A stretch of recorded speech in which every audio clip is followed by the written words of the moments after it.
What's up, everybody? Welcome back to the channel. Yes, I cut my hair and it looks short, but it's not really that short. It just appears to be that way. But what's up, y'all? It's Saturday once again. We got another Piers Morgan debate coming in, and we got the great philosophical discussion on, are you a grifter? Yes, we're talking about the left. We're talking about the losses of the left. And we got this panel.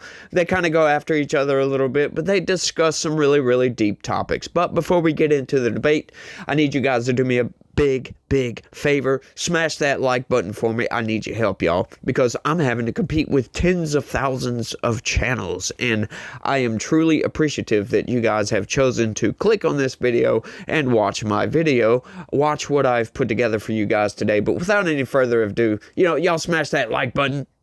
Yeah. Without any further ado, smash the like button for me. Share this video anywhere and everywhere you can, and let's get into it, y'all. Cindy, I want to play a clip. This is Kamala Harris overnight. I don't know why she thought this was a good idea to come back out before Christmas as everyone's licking their wounds, and almost like she was in campaign mode again. It's like, please, do not do this. But let's take a listen to what she had to say. Get some rest over the holidays. Spend time with the people you love. I believe family comes in many forms. There's family by blood and there's family by love. I urge you, then, after you have had some rest, in fact, I challenge you to come back ready to chart our path to the future. Chin up, shoulders back, forever impatient for change. I mean, Lindy, no disrespect to her, because she's a perfectly nice woman. She would not inspire me to open a bag of chips. I mean, seriously. And I think that she sort of personifies now the ghost of Christmas past, as does Biden. The Democrats have got to move on quickly, haven't they? Yeah, I couldn't agree more. She's indulging delusions of running for governor in California in 2026 and perhaps even running for president in 2028. And I just want to echo what a lot of you guys already said. This past week has been harrowing for me. This Saturday, I went on Fox and Friends and I said that Democrats have a stench of loser hanging over them. Yeah. As soon as I said that, there were boycott campaigns against me, unblock, unfollow campaigns. I lost 40,000 followers. Really? In 4 days. People have called me the W word. I don't know what we're allowed to say, but you can fill in the blank. We're uncensored. No, say it. Say what the word was. Am I allowed to? Yeah. Well, they called me a whore. They called me the C word.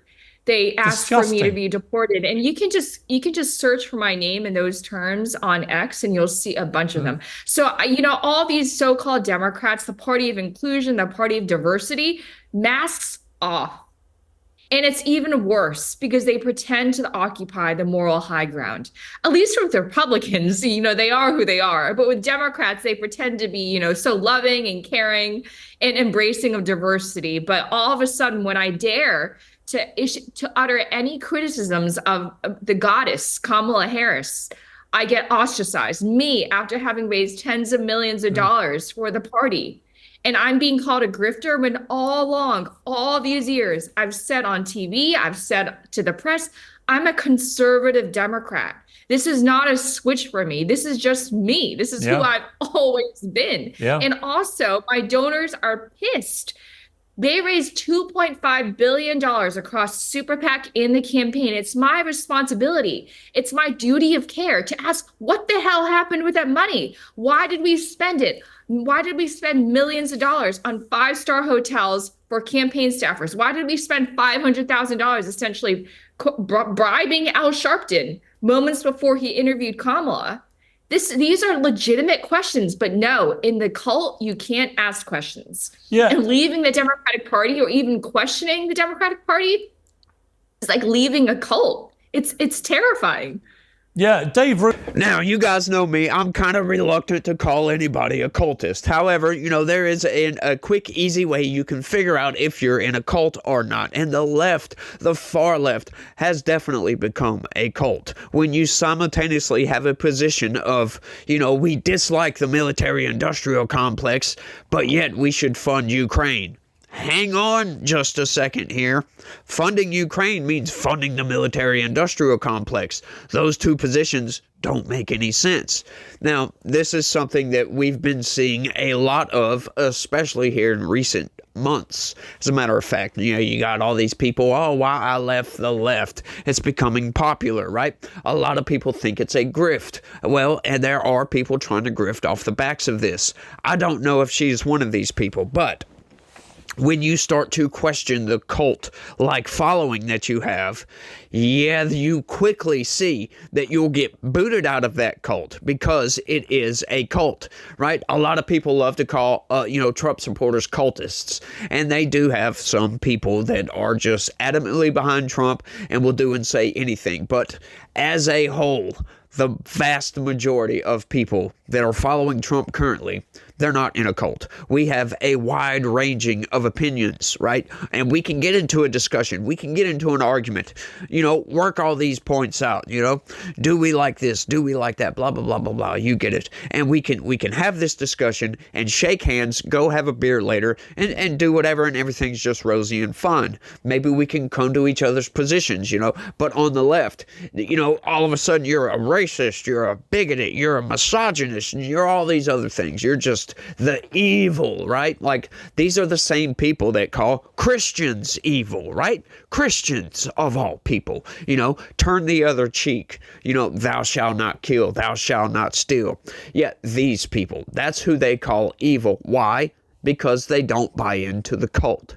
That's right. If you don't buy into the cult, if you don't believe 100% of everything the cult believes, you're on the far right.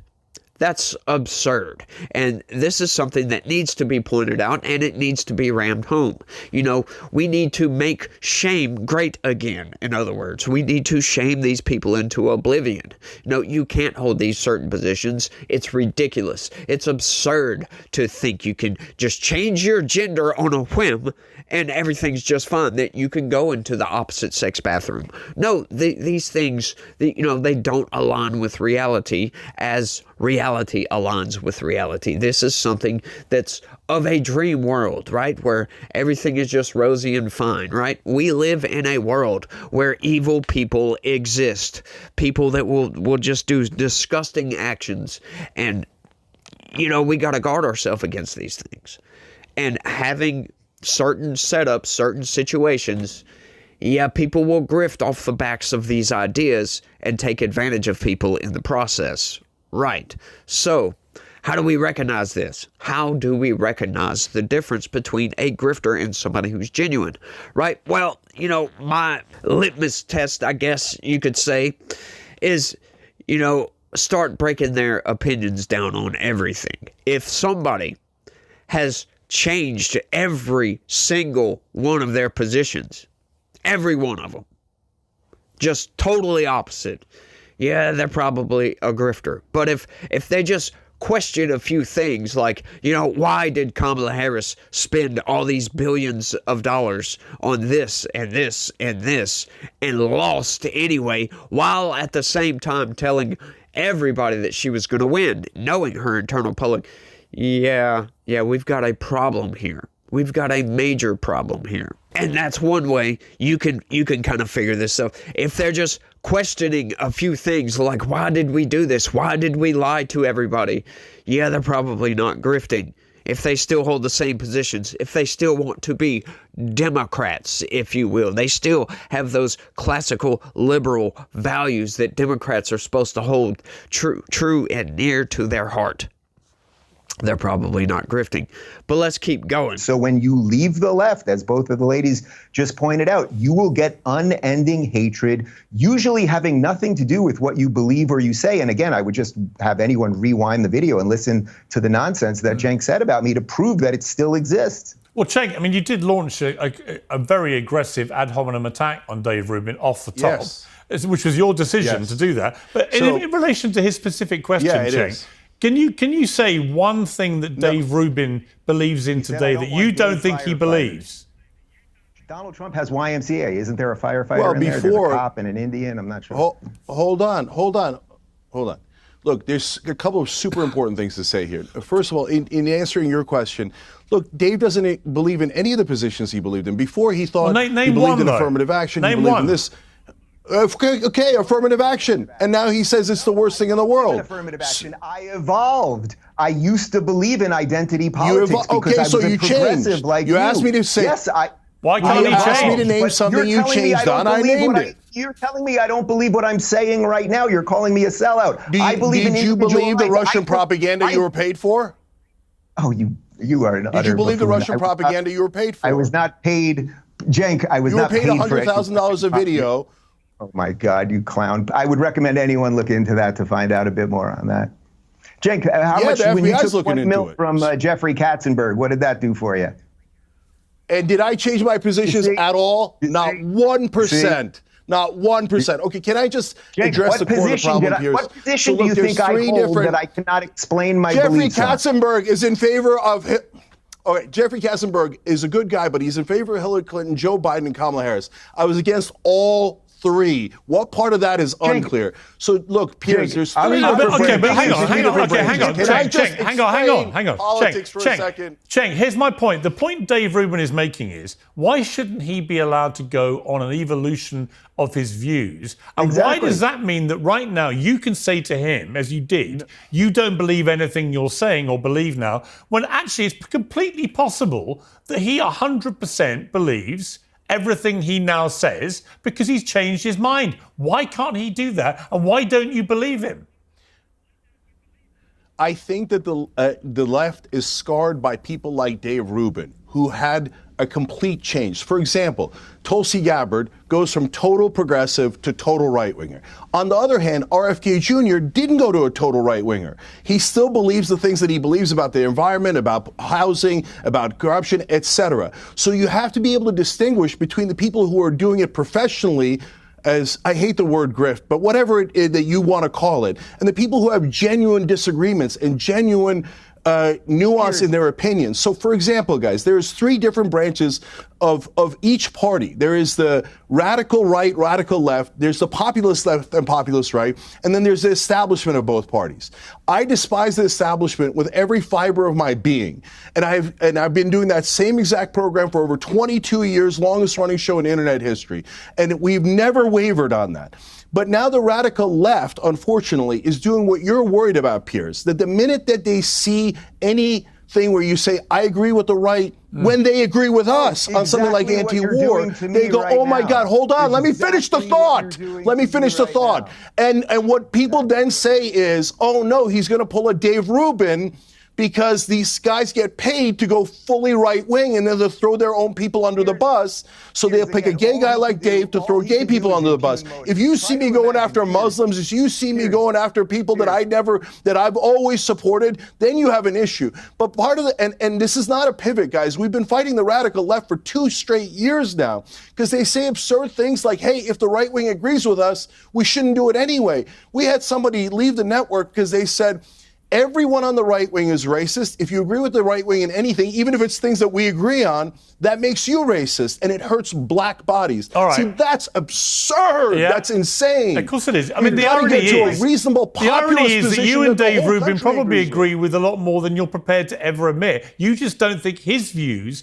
are sincere because he's changed his mind on a number of positions. By the way, I used to think I was liberal. It's not just that, Piers. He lied about us 20 times over. I have nothing in common with modern woke liberals. Zero. Let me bring Dave Smith back in. Now, Cenk does bring up some pretty interesting points here. Look at Dave Rubin. Now, I can't say for sure with any certainty if he's grifting or if he genuinely believes these things. However, it is a phenomena that is going on right now. People are questioning their beliefs, and they're getting compelled by these arguments to kind of shift their positions a little bit because they're shifting their positions from a totally totally illogical position to a totally logical position.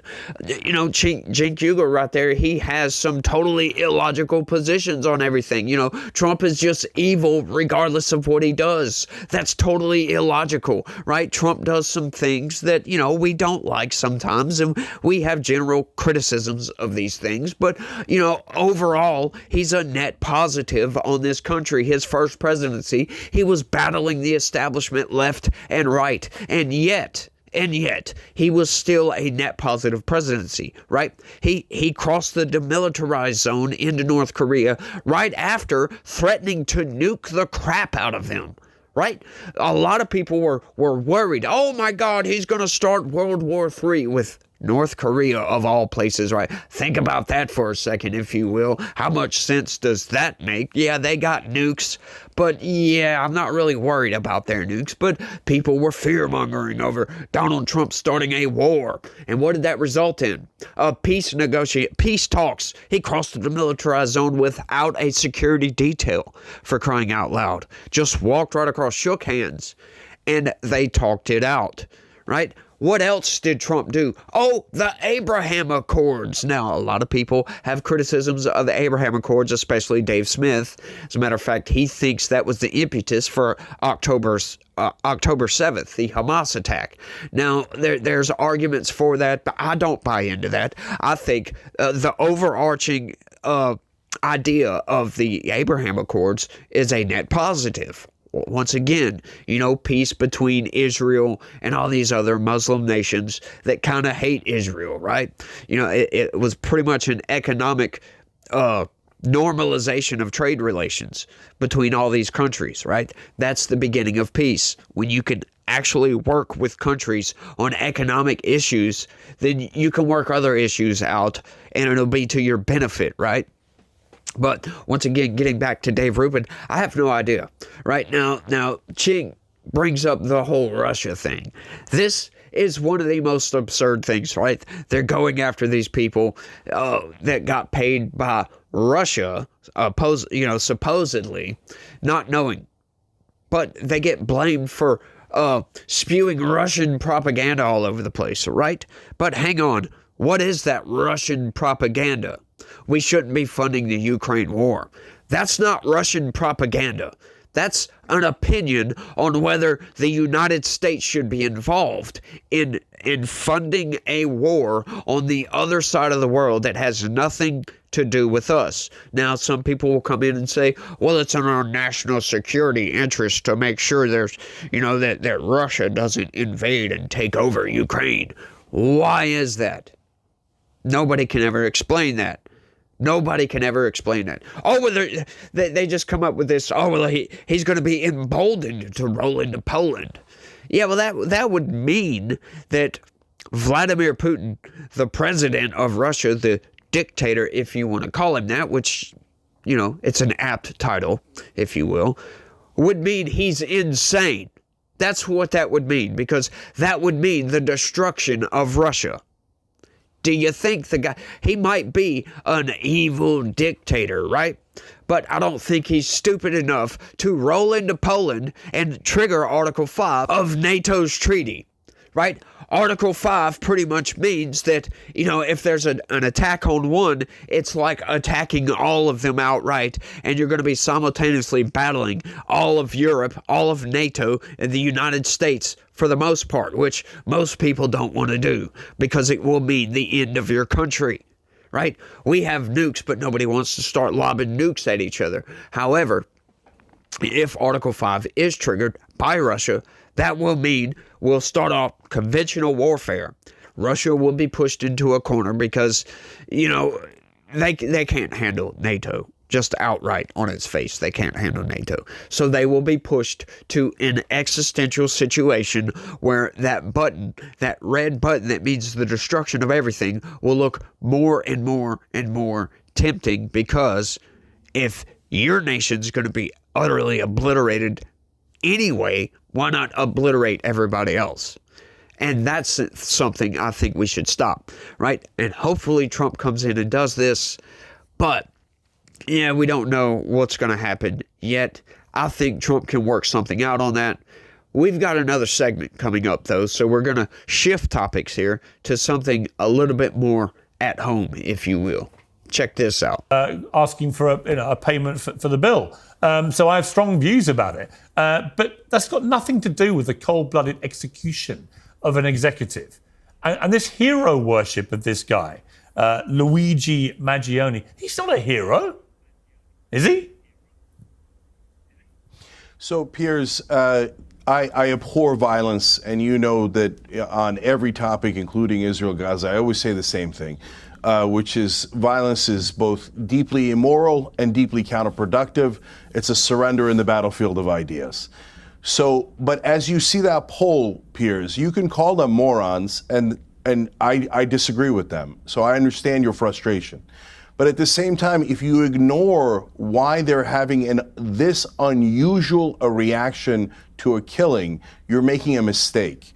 And the reason they're having that reaction is because we live under corporate rule. And now both right and left hate that corporate rule. And health insurance is an excellent example of it. According to studies, 76,000 people die every year because they don't have health insurance, because they can't afford privatized health insurance. So the core job of the government is to protect us, military, police, firefighters, and yes, health insurance saves our lives. We're the only nation on earth that doesn't have universal health care. We let our own citizens die for profit. So that is the frustration that has built up, and now being shown in an unproductive way through this killing and the support of the guy who did the killing. But if you don't go address that massive health insurance problem, you're going to get more and more of this, and you can get angrier and angrier, and we can all go into our separate camps. But that's not going to solve it. What's going to solve it is ending corporate rule. And the number one issue is that the establishment takes money from those corporate donors and serves their corporate donors. All right. Both Trump and Kamala Harris. Kamala Harris took $700,000 from the health insurance industry to make sure that nothing fundamentally changed. That is a core problem. And if you're a Democrat or you're on the left and you push people out for saying things that are true, all you're going to get is a weaker and weaker party. Let's address the root causes. All right. This is a very, very illogical position to have. Well, you know, we abhor violence, but... No, dude, no, I'm sorry. Violence, this doesn't solve anything. This is only going to make things worse, right? You can't say, oh, well, people hate the corporations, blah, blah, blah, blah, blah, and still think that anything is going to come out of this. Oh, we need to take a deeper look at this situation. No, we're constantly looking at this situation. Nothing is going to change about this. You know, just saying, oh, we abhor violence, but blah, blah, blah. No, that's not going to work. We've got to look at this issue and take this issue seriously without the violence. We can't have a violent attack and then say, hang on, let's grift on this and look at this issue a little bit deeper. No, sorry. That's not going to work, right? But the left has taken and perverted this issue a lot. They celebrated this on the left, the same place where Cenk comes from, right? And that's where he's getting his butt from, because he knows, as a matter of fact, that if he says anything good about violence, that he's going to get attacked relentlessly, and yet that's a bad position to be in. But we can't look at these situations and say, oh, well, this terrible act happened. Let's look deeper into this. No, I'm sorry.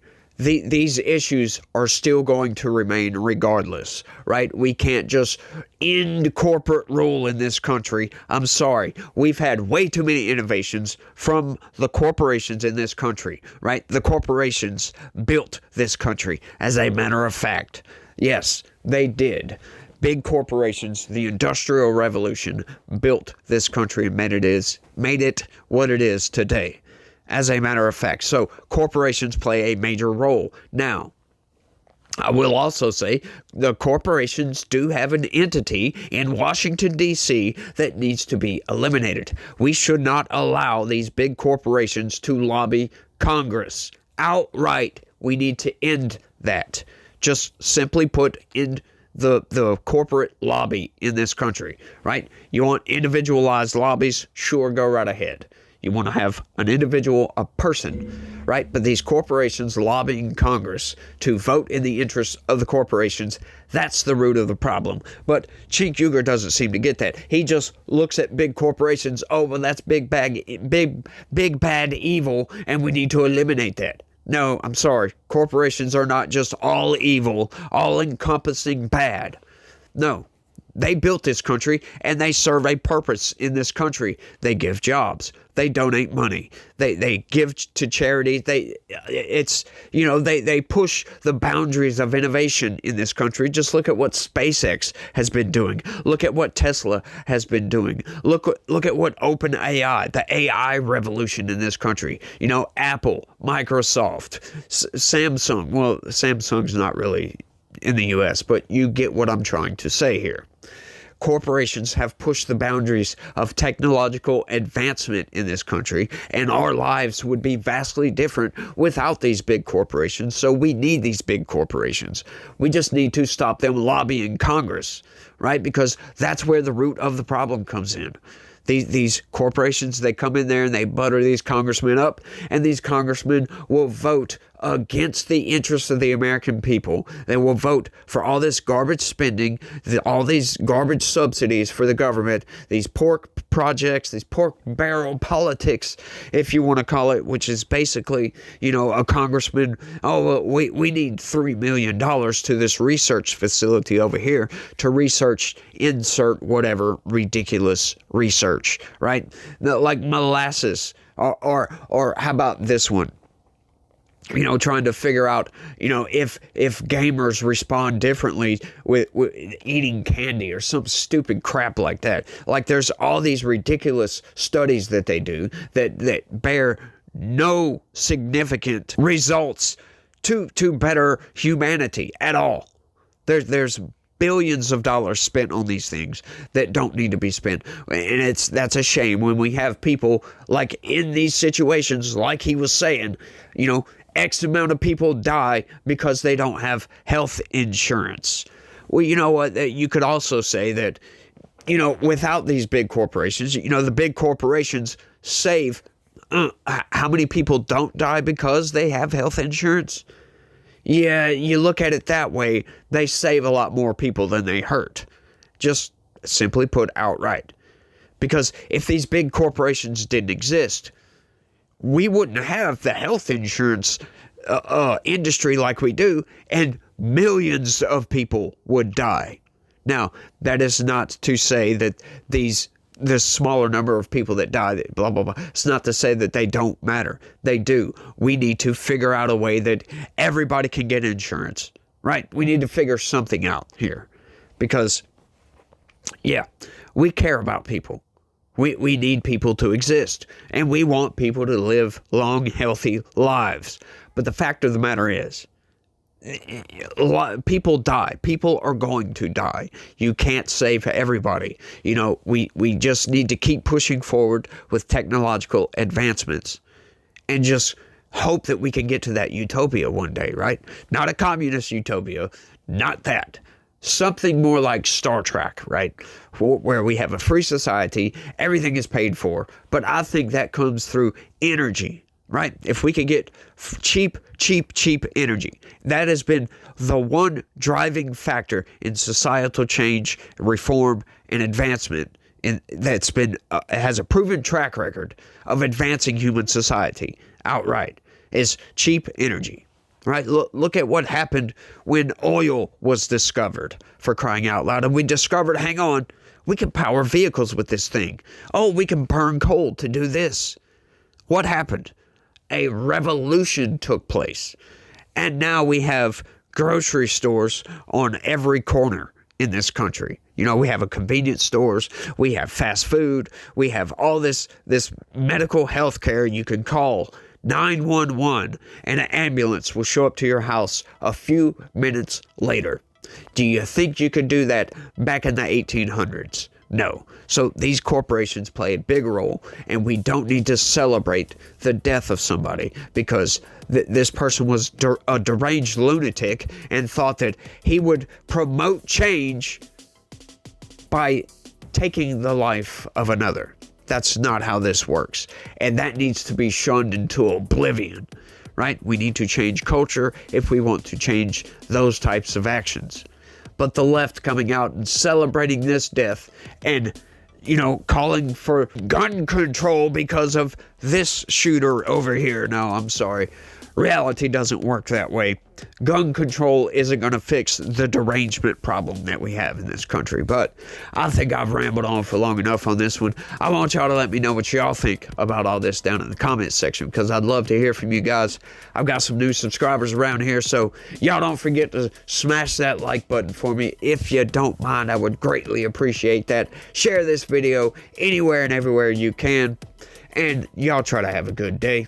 Stay legitical. Peace.